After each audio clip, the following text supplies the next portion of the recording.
Tila unti-unti na nga mga idol na nabubuking ang mga katiwalaan ng mga ginagawa noon ng pamilyang Duterte at kung paano nga mga idol lumaki ang kanilang kayamanan. At sa mismong bibig nga mga idol ni Vice President Sara Duterte, nahuli ang kanyang tinatagong sekreto na kung saan nga mga idol ay sinasabi niya na di umano nga ang gobyerno ay hindi magnanakaw ng milyones dahil ang totoong nakawan na nangyayari sa gobyerno ay bilyones. Ang lahat ng ito nga mga idol ay lumabas mismo sa bibig ni Vice President Sara Duterte at mukhang kumpiyansa siya mga idol at tiwalang tiwala sa kanyang sarili na alam niya ang mga pangyayari sa mga nakaraan at sa kasalukuyang administrasyon na kung saan ay sinasabi niya nga na hindi milyon ang mga ninanakaw ng gobyerno kundi bilyones. At kung tatanungin natin nga mga idol ang ating mga sarili, maaalala natin na si Vice President Sara Duterte ay matagal nang nanunungkulan dahil bago pa man siya nga mga idol naging Vice President ng ating bansang Pilipinas ay nanungkulan siya bilang mayor ng Davao at habang ang kanyang pamilya nga mga idol ay nakaupo rin at nanunungkulan din bilang congressman at ang kanyang ama ay president ng ating bansa at ganoon din nga mga idol ang kanyang mga kamag-anak ay nanunungkulan din sa gobyerno. Kaya siguro nasasabi ito ni Vice President Sara Duterte dahil ito ay kanyang mismong karanasan at ginagawa ng kanilang pamilya. At sa haba ng panahon ng kanilang panunungkulan at kapangyarihan ay hawak nila ay dito nga mga idol ay maaaring ang nangyari ang mga sinasabi ni Senador Antonio Trillanes na itong pamilyang Duterte nga mga idol ay napakaraming pera na kung saan ay galing di umano sa illegal na droga. Kopya ng summary ng mga transaksyon sa bangko na nagpapakita ng mga payout ng kilalang drug lord na si Sammy Uy, kina Sara Duterte at sa mga malalapit na miyembro ng kanyang pamilya ay kalakip dito at ginawang bahagi ng salaysay na ito bilang Annex I. Si Sammy Uy ay isang kilalang political contributor ni Rodrigo Duterte at kilalang kasama o kasosyo ni Michael Yang. Bukod sa mga dokumentong may kaugnayan sa mga accounts ni Rodrigo Duterte, binigyan din ako ni Ginoong Dimesa ng mga dokumentong nagpapakita ng mga bank accounts at bank transactions ng mga anak, manugang at common law wife ni Duterte na sina Sara Duterte, Paulo Pulong Duterte, Sebastian Baste Duterte, Maneses Manscarpio, Celito Hanilet Abansenya, kasama ang kanyang anak na si Veronica Kitty. Marami ang nagagalit kay Antonio Trillanes, marami ang sa kanya ay hindi naniniwala.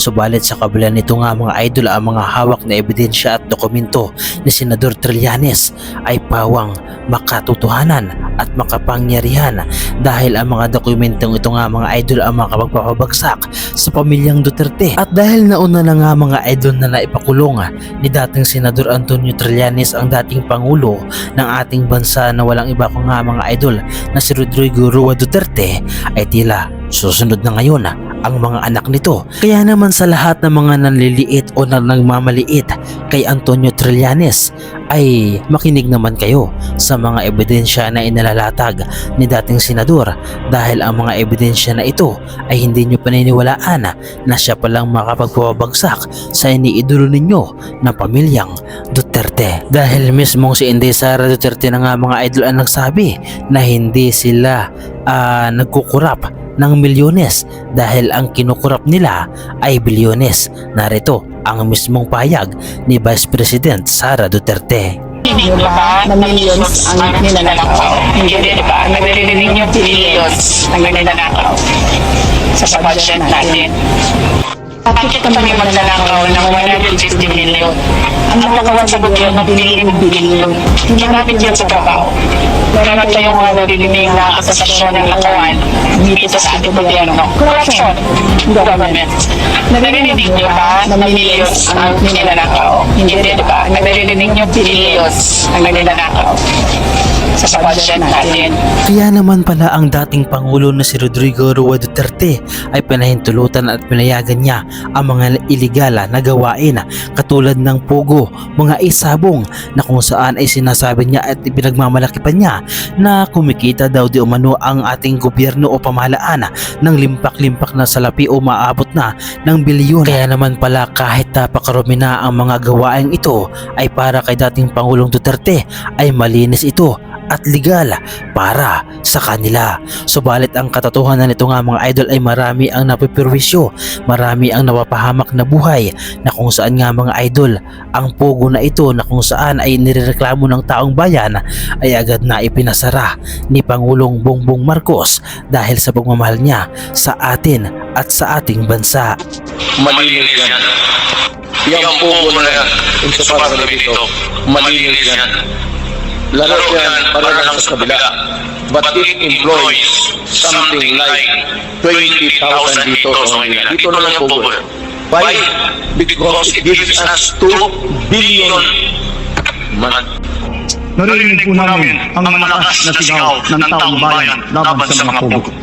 Disguising as legitimate entities, their operations have ventured into illicit areas furthest from gaming, such as financial scamming, money laundering, prostitution, human trafficking, kidnapping, brutal torture, even murder.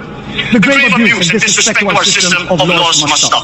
Kailangan itigil ang panggulo nito sa ating lipunan at ang kinakakasanan sa ating bansa. Kaya pala grabe na lamang at ganoon na lamang ang galit ni Vice President Sara Duterte kay Pangulong Bongbong Marcos dahil unti-unti na nga mga idol na naglilitawan at nabubulgar ang katotohanan na ang pamilyang Duterte nga mga idol ay isa sa pinakakurap na namumuno o namamahala sa ating bansa. At ang katotohanan nga mga idol kung hindi dahil kay Pangulong Bongbong Marcos ay hindi maisisiwalat ang lahat ng ito dahil pinangunahan ni Pangulong Bongbong Marcos na supilin ang mga kurap kabilang na nga mga idol ang mga maanumalyang flood control sa ating bansa.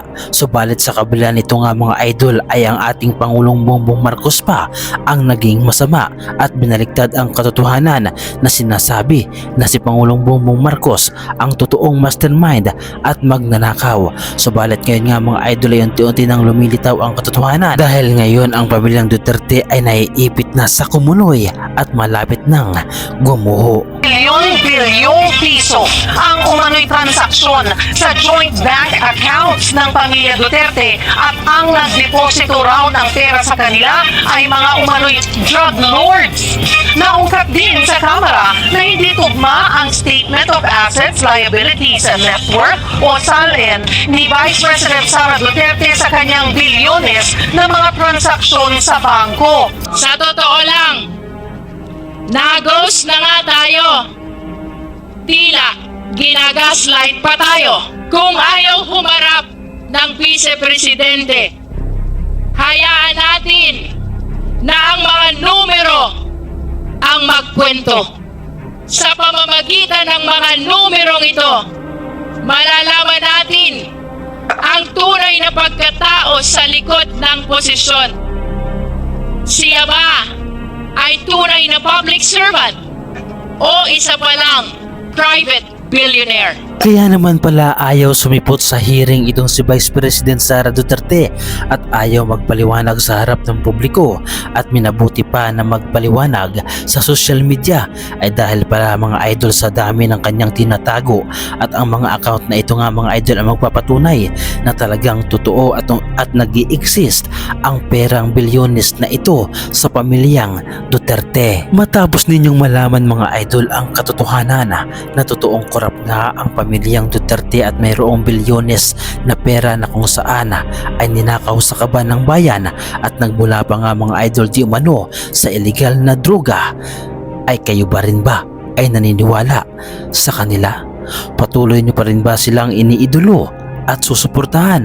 Patuloy pa rin ba kayo magbubulag-bulagan at hahayaan nyo na lamang ba mga idol na gamitin kayong mga may hirap at mga Pilipino upang mapagtakpan ang kanilang mga gawain na kung saan ay matagal nang itinago sa atin? Ano ang masasabi ninyo mga idol sa reaction video na ito at ano ang inyong opinyon patungkol dito? Ibahagi nyo naman mga idol ang inyong reaksyon at opinyon sa ating comment section. So paano mga idol, hanggang dito na lamang muli ang ating reaction video. At kung nagustuhan ninyo mga idol ang reaction video na ito, ay pahingi naman ako ng isang like, subscribe, at kung pwede ipakapindot na rin ang ating notification bell button para updated pa kayo sa lahat ng ating mga reaction video na katulad nito. Maraming salamat mga idol.